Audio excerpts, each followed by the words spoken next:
Hi, I'm Sharon Burns, owner and operator at Arts Catering, and we're here cooking with Sharon, the business chat. Oh my God, y'all.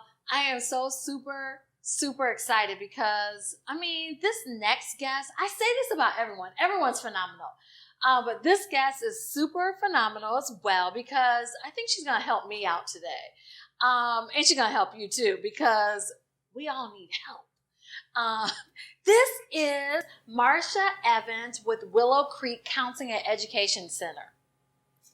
So, I'm Marsha Evans. I'm a licensed professional counselor, and I have been in private practice for 12 years, and I love helping people find a balance. She said it all. But, we're going to get into the nitty gritty. But before we get started, I got to pour a glass of wine. Okay. Are you cool with that? I am A-okay. Okay, so you all, I try to promote black wines, black-owned wines. And we're going to try another one out by Mary J. Blige. And, I've never tried it. Have you? No, I haven't. You can't go wrong with Mary. So we'll just check it out.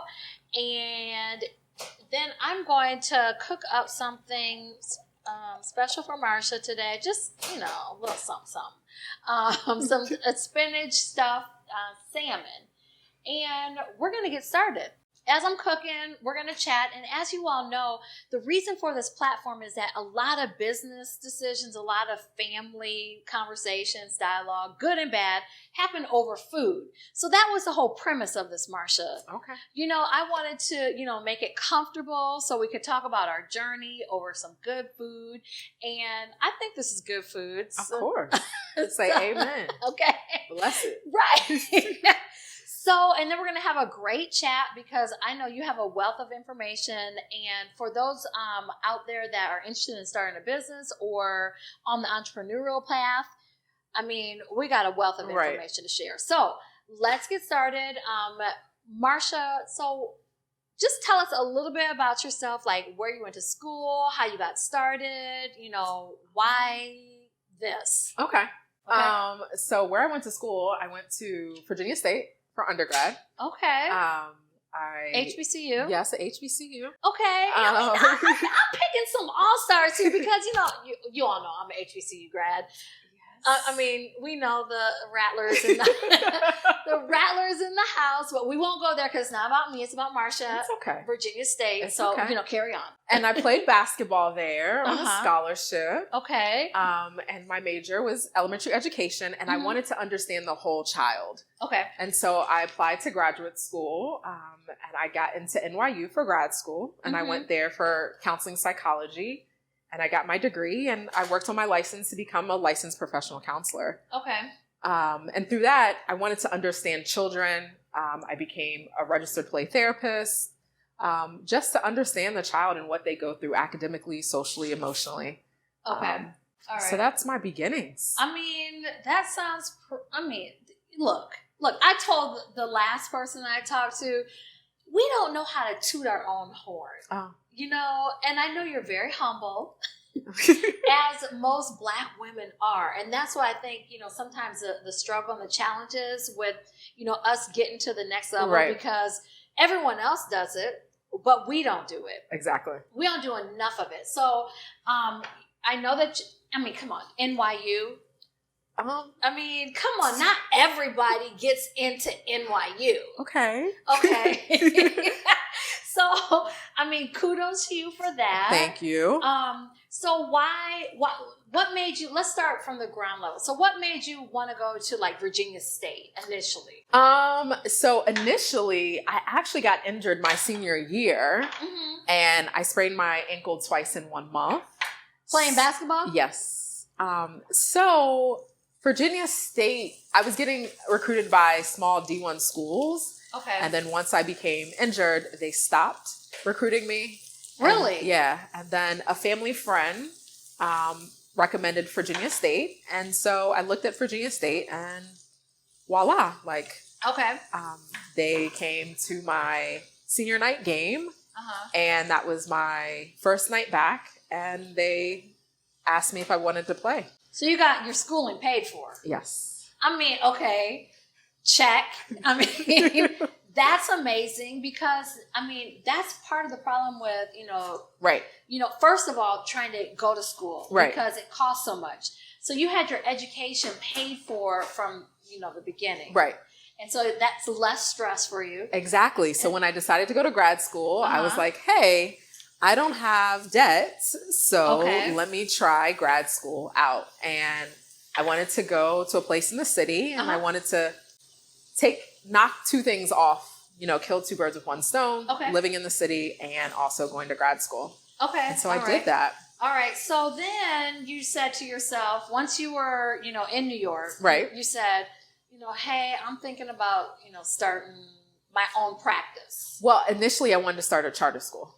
Okay, look, girl, you didn't tell me all that. I wanted to start a charter school, and I wanted to be around being able to work with the whole child, and also to reduce teacher burnout. Okay, and it does revolve around mental health, which I think we don't do a good job of. Right. So it was around the whole person, the whole teacher, the whole student. Okay. All right. Yeah. So you ended up going through this, journey, this path of, pursuing the path of getting your license. Right. And did you ever work? Did you ever go into corporate America? So I just taught, and the bureaucracy of education is real. Mm-hmm. So I taught for 3 years together. Okay. And teaching for 3 years. I taught 1 year before I went to NYU, and then I came back and I taught 2 more years to get my license. I taught 2 years, and then I decided to get my license for become a licensed professional counselor. Okay. All right. So you never really worked. Exactly, except for myself. And if I did work for corporate, right, or if I worked for somebody else, it was strategic. It was for somebody to pay for my health insurance, to put away for my retirement, to pay my taxes. Okay. Being strategic in that. I love that. I love that because not too many people think about it like that.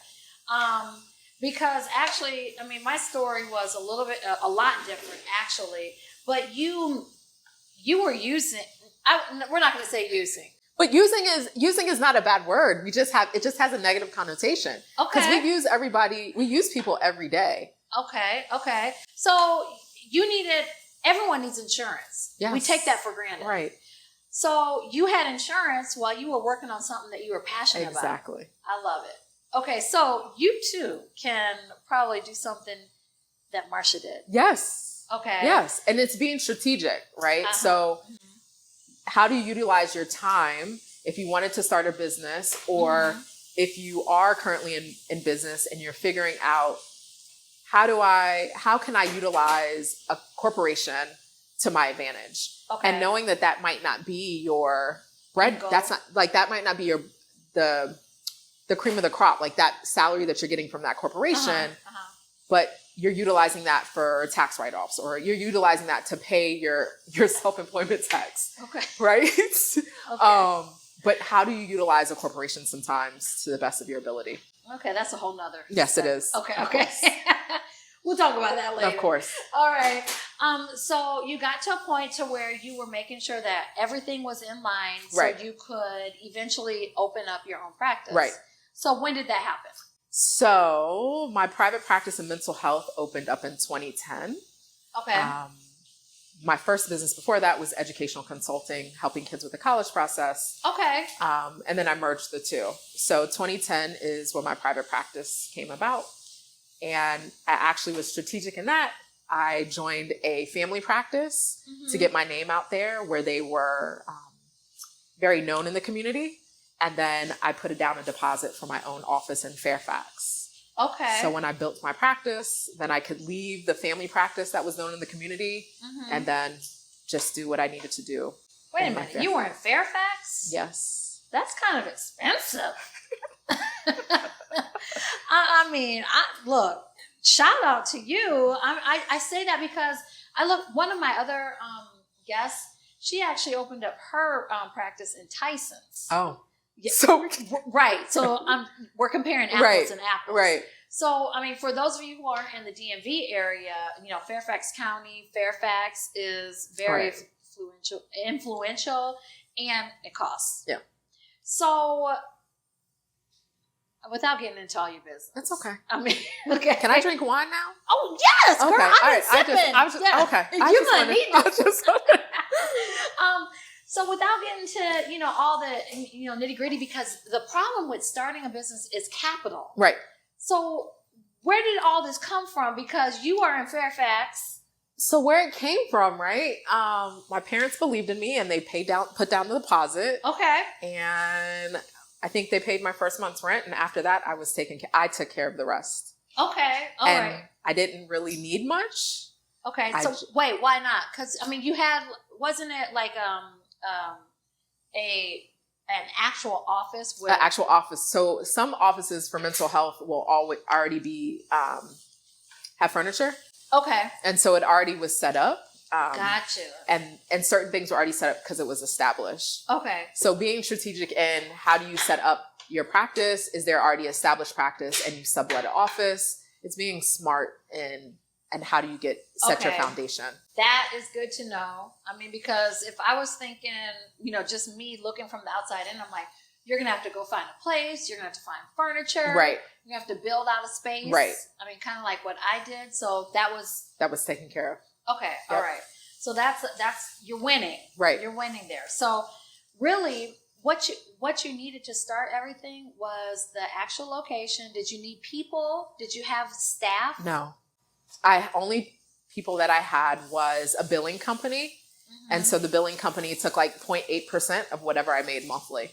Did you need that? Or, I mean, could you have done it yourself? I didn't want to. I wanted to outsource. And you could, but it's staying on the phone with insurance companies, dealing with administrative stuff that my main goal was to deal with the clients and how can I help them? Okay. So that's another point is that how do you determine what you're going to outsource, right. as a business owner? Right. Because actually you told me probably about a week ago, you said, hey, Sharon, you asked me the question, you said, how's it going? I think you said, how's it going? And I told you something. And you're like, oh, well, I have a solution for that. Right. Yes, a virtual assistant. And I have to say that sometimes I have to submit dailies if I'm working with a client. Like if I see 8 clients in a day, I have to submit that to my billing company. Mm-hmm. So my virtual assistant now does that. And it gives me so much more space and time because usually I would wait like 2 weeks to submit that. And that's my money. Okay. So how did you find this virtual assistant? So I went on Upwork. Okay. Was this your first one that you've had? No, it is my third. Third. Okay. Yes. So what was wrong with the other one? There was nothing wrong with the other ones. I wasn't ready to let go of some things administratively. So you're a micromanager? Yes. It's my baby, right? It's my company's my baby, my product, my passion, my brand. Uh-huh. So yeah. Okay, I can relate because that's sometimes part of, my challenge too, is letting go of, yes. Some of what maybe others could do. So how do you determine what you let go, as a business owner? Right. Because some things are, like you said, are part of your brand. Exactly. So okay. I do not let go of when a new client wants to, they're first coming into counseling and they've never been, I don't let go of that first interaction with me. I don't put that into somebody else's hands. Okay. So if somebody reaches out and they're seeking counseling, I'm the one who communicates. I'm the one who calls them back. Mm-hmm. I'm in charge of that because I want them to feel comfortable in order to just be able to have a space where they can be them. Okay. Oh, gosh. So how do you, it sounds like, I'm sure because of COVID in particular, that right. Your schedule is probably full. Right. It is full. Before COVID, when we first got into lockdown, mm-hmm. I was seeing 35 clients a week. 35 a week? Yes. And then I had to scale back to 2025. So what did that look like? What's your average day look like? Because you are seeing 35 people in a day. Yes. I can't imagine. Yes. I don't want to talk to 35 people in a day. But I mean, this is what you do. You have a passion and, a love for this. So what does your typical day look like? So my typical day may be, I might start my clients at 3:00, but I also... Wait, 3 p.m.? Yeah, and I might not finish till 10:00. So like I have a client at 9:00 tonight because I meet them where they are. So if we think about this area, it's a rat race, right? Yeah. If you work in the city and you have a family and you want assistance, if I keep bank hours, what does that look like? I'm not reaching, or I'm not helping the community that I live in to get the help that they need. Okay. Yes. Wow. So that's impressive. So, and then I also offer like weekend days, like a Saturday. Okay. Have you always offered? Yes, that's how I built my practice. Okay. So if you're offering weekend and weekdays, then when is your free time? When's your me time? So my free time and my me time, I'm not working every day with clients. So I have Monday off, I have Wednesday, and I have Friday and Sunday. So in that time, it may be, if I get off Saturday, I might go ahead and go on a trip after I finish clients on Saturday. Or I just started taking tennis lessons. So in the morning, I might go and take tennis lessons on a Sunday. Okay. So being able to navigate my me time, and also what I do is me time, I actually will set out an hour of me time. It'll be yoga, it'll be meditation, it'll be mantra, it'll be journaling and reading, and just showing up for me. I matter. And if I don't take care of me, then how can I take care of and show up for clients? Right. And is that kind of like what you, tell them or, focus on? Yes, I do. They have to honor themselves first. So your body really speaks to the deficient parts. So if we eat something, for example, that we shouldn't eat, we may get a migraine or we might get a stomach ache, right? And so what is your body saying? Your body's saying that this is not working. This is not giving me the nutrients that I need. And just teaching them to honor their body first before they go and do anything. Okay. So, I never asked you about your personal life, or do you find time for friends and significant others, or yes. You're not married, right? No, I'm not. Okay. All right. Do you want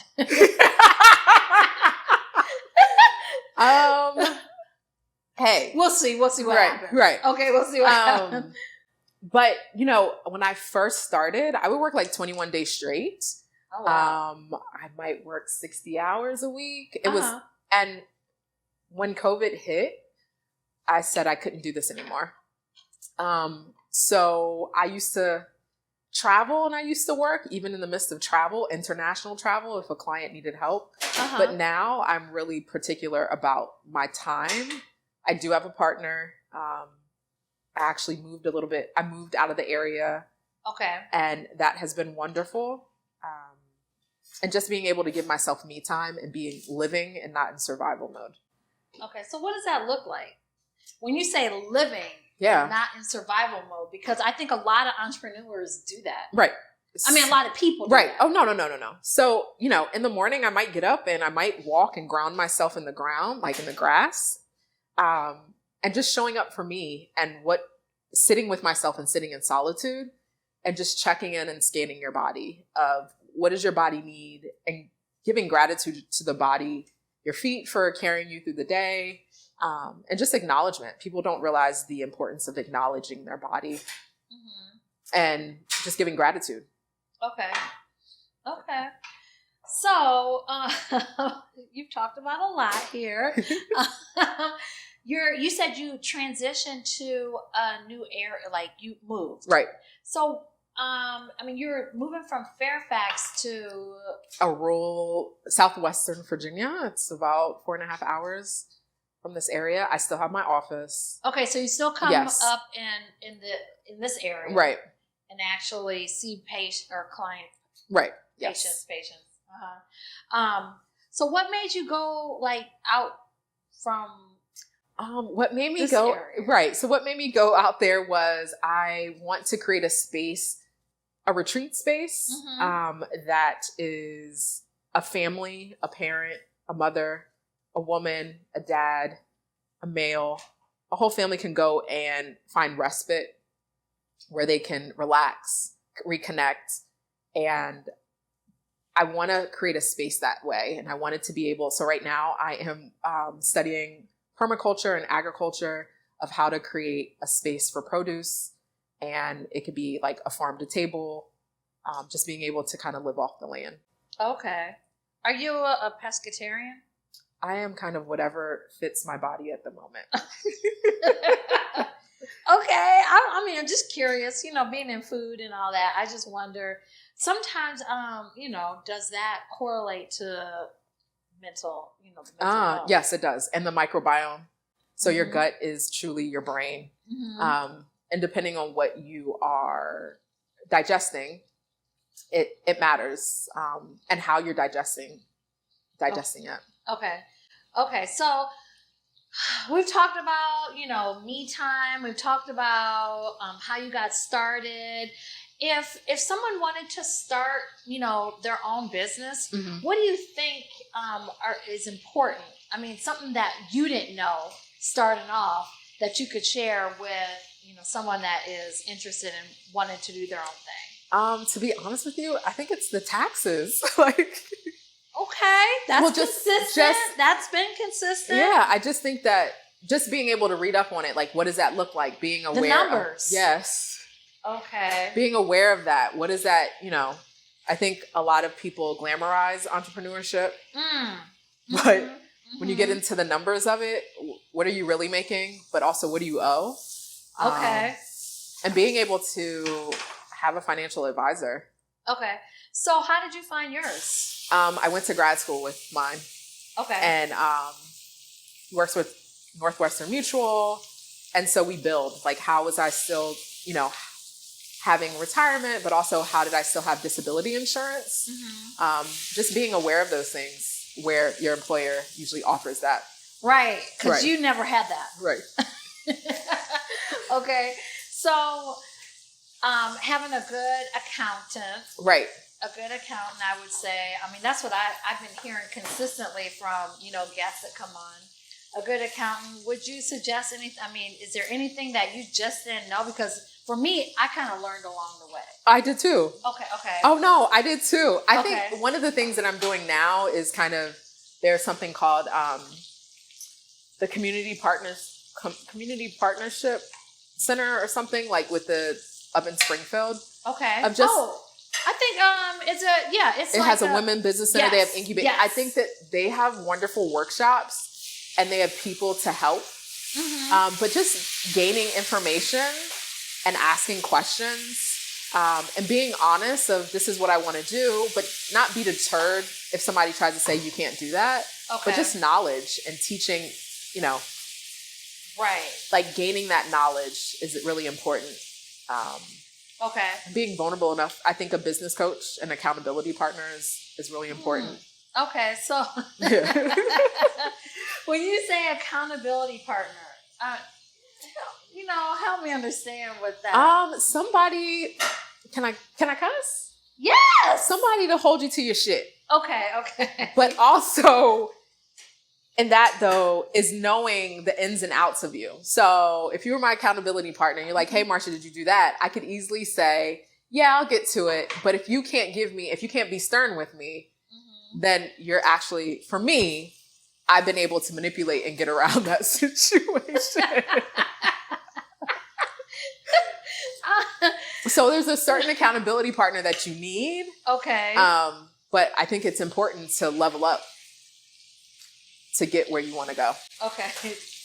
That is a good point. So do you have one? So I have spiritual counselors. Okay. And so if I'm navigating life and I run into a detour spiritually or why I'm not able to do this, I actually have two people. One's in Arizona and one's in LA.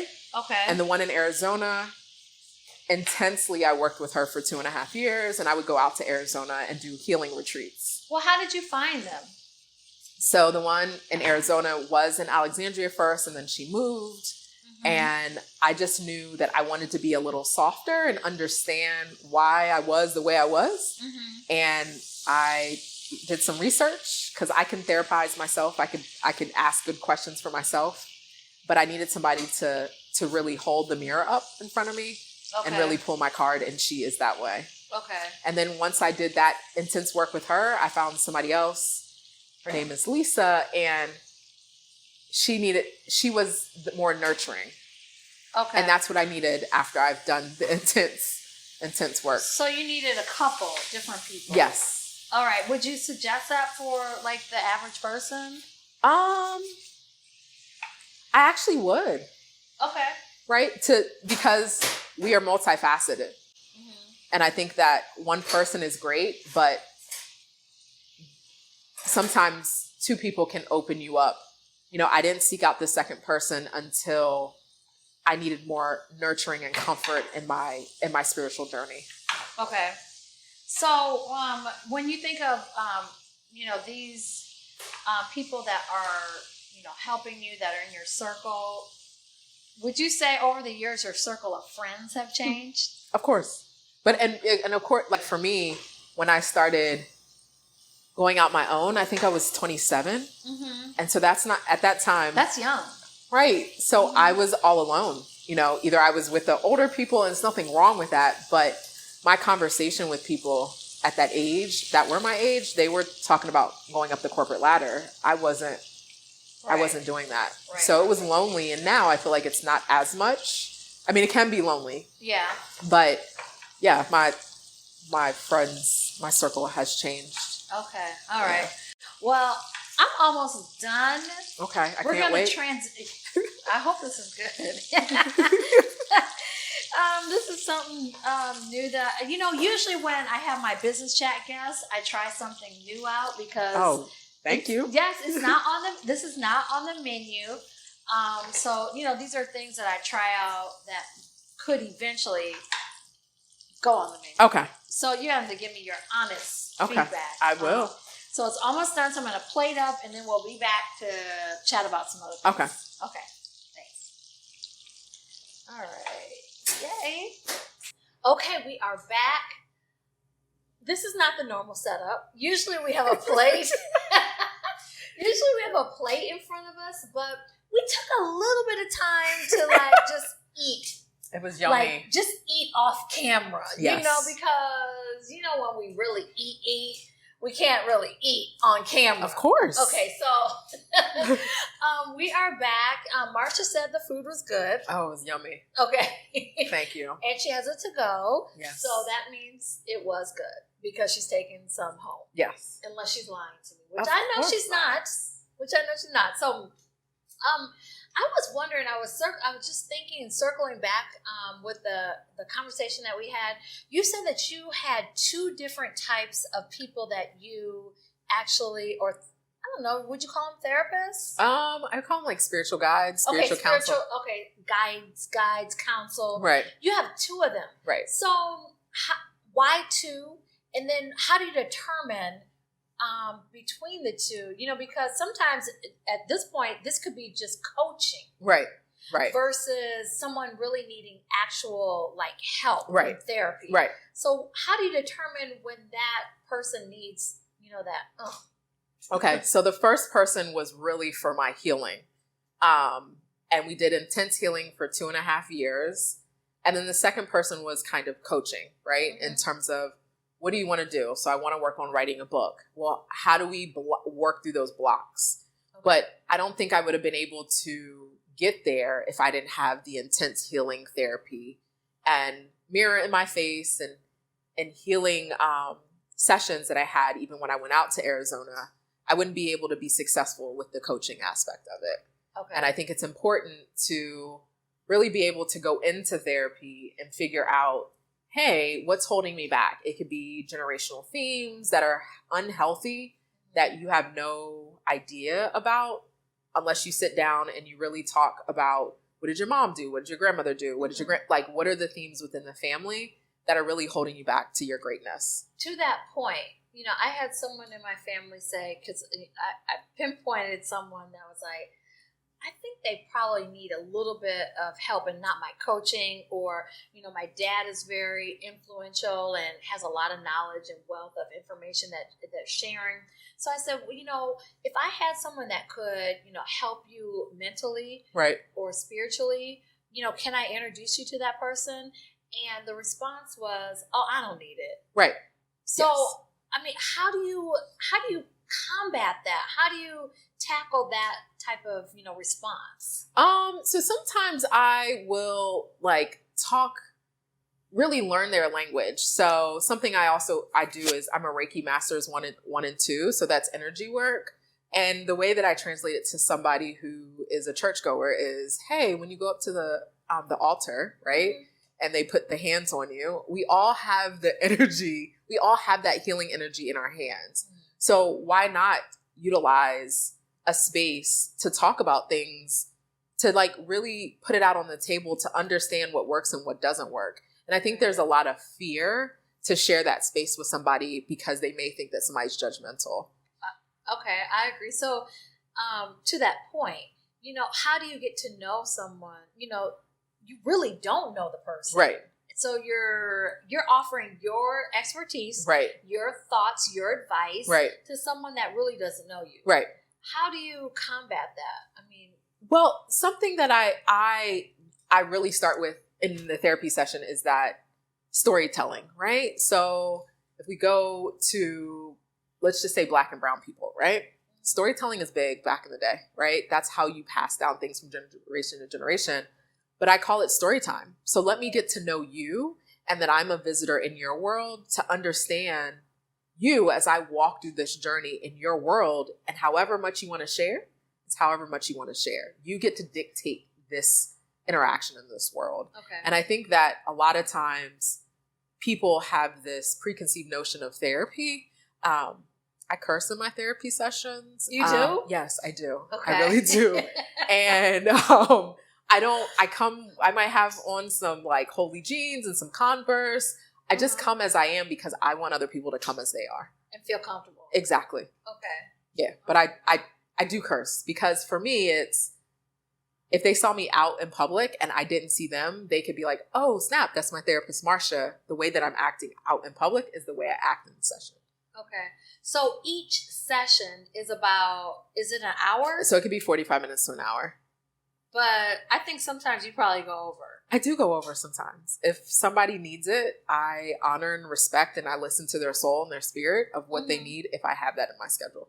Okay, so what if, obviously insurance pays for it. Right. But, where do you draw the line? Because, I know I may have to call you, girl. I'm not going through my insurance. You take a drink, yeah. But how do you, say to that girlfriend, for example, that you're sitting chatting, right? Because of your training, your expertise, she may need some help, right? How do you direct her into another, So I just say it. You do? Yes. Have you said it to someone, and how do they respond? Oh, I'm really direct, and I'm like, hey, you need some therapy. I think you need some therapy. I think that can help you figure these things out. And then I self-disclose, I have these people that I've been going to, and it helps me and it holds me accountable, and it's a support. So I'm really direct. Or I might say hey, you're effed up.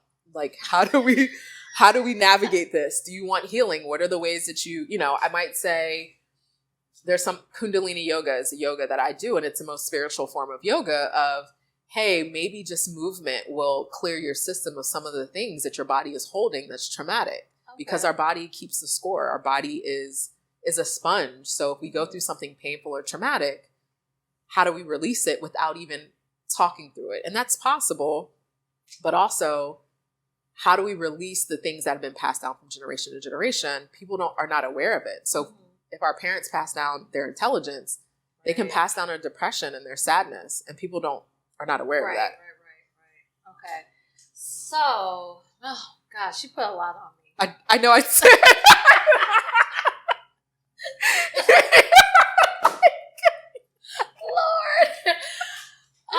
It's all good. It's all good. I mean, this is what I need.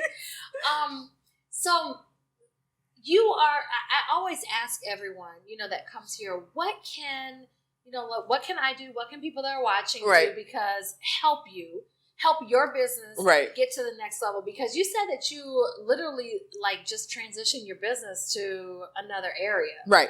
So how's it going to get to the place where Marsha's happy? I really want to put content out in courses. I'm thinking about working on a YouTube channel and just being able to give my knowledge and assist that way and do courses. So you need followers? Yeah, I guess that's... You do? Well, okay. I need a community. I need to grow my community. Okay, all right. So, I mean, I think that's easy. Right. We could help you with that. Do you have anything that's upcoming, that's on the horizon, that you need, some engagement? Yeah, so I'm doing a retreat October 1st. It's about 4.5 hours from Northern Virginia. It's like an hour and a half from Raleigh, North Carolina. Where it really works around mindfulness, and there's chakra, yoga, just grounding during this time of uncertainty of reintegrating back into the community, work-wise, going back into work, that stressor of how do I navigate that, and the potential of what does daycare look like, what does life look like going back into the office that a lot of people don't want to go back to. And just being able to give people tools to help direct them in the way that sees fit for them and their body internally, and that speaks to them as a whole person. Okay, so what are you going to do this for the rest of your life? Have you ever thought about, you built this great counseling, this great therapy business. Do you want to exit? Oh, no. No? You want to do this forever? I want to move out the country, if it's Costa Rica or Jamaica or another Portugal, and be able to have a retreat where people can come and find respite, relaxation, and rejuvenation. Okay. What do you do for relaxation? I might do yoga. The other week, 2 weekends ago, I got on the river, canoe down, and we were on the river for 3.5 hours. Just reconnect with nature to really align with my GPS, my internal GPS. Okay. I think maybe I need to come on one of your retreats. Okay. I would love to have you there. I would love to have you there. Well, I appreciate is there anything else that you want to share? Mental health is so important. I think, COVID actually probably, it was a pro and a con. Right. Yes.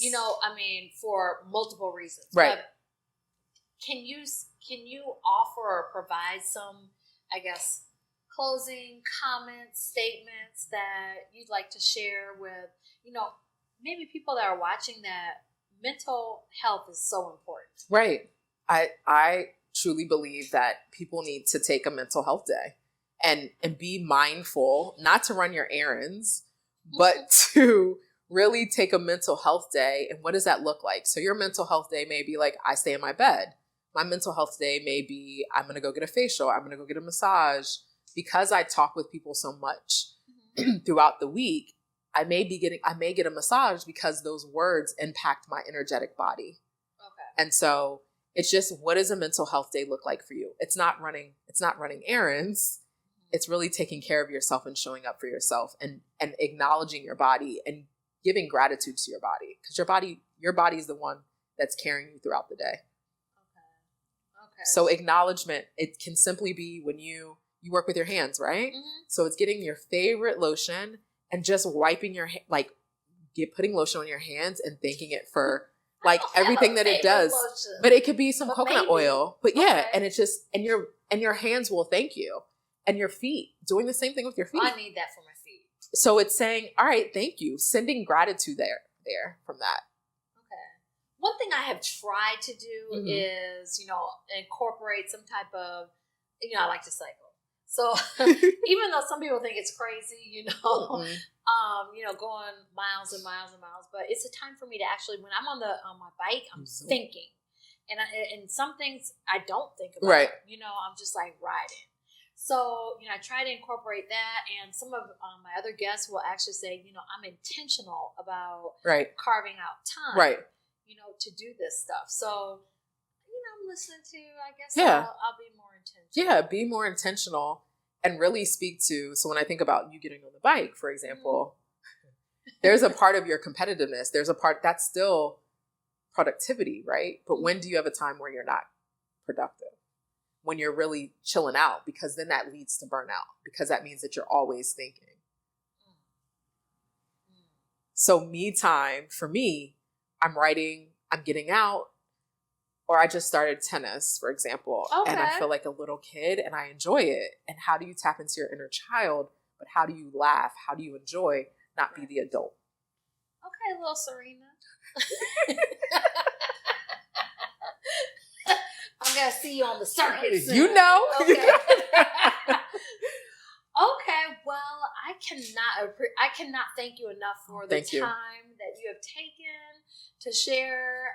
I mean, there could be part 2, 3, and 4. Of course, I would love to come back. I mean, because I think that just in general, not just small business owners or women entrepreneurs, but just people in general. Right. The whole mental health component is essential to longevity. Yes, it is. So I just thank you because let me just tell you, I contacted Marsha. Whatever. But I think it was maybe like 2 months ago. Yes. Oh, was it 2 months? I think it was something like that. Okay. We won't put a number or date on it. But I knew that she was busy, but I knew that she was essential and important to the conversation and dialogue because she had something to, everyone has, all my guests have something to bring to the table. But I think that your mental health component is the icing on the cake. Thank you. Icing on the cake for everyone that is listening, female, male, whoever. And so I thank you for taking the time because she actually, this is not her time really to be in this area. I did it for you. I appreciate it. Thank you. And so stay tuned for, great things that Marsha's going to do and, taking it to the next level. And for the next episode of Cooking with Sharon. Thank you. The Business Chat, of course. So we'll see you next time. Bye. Not bye.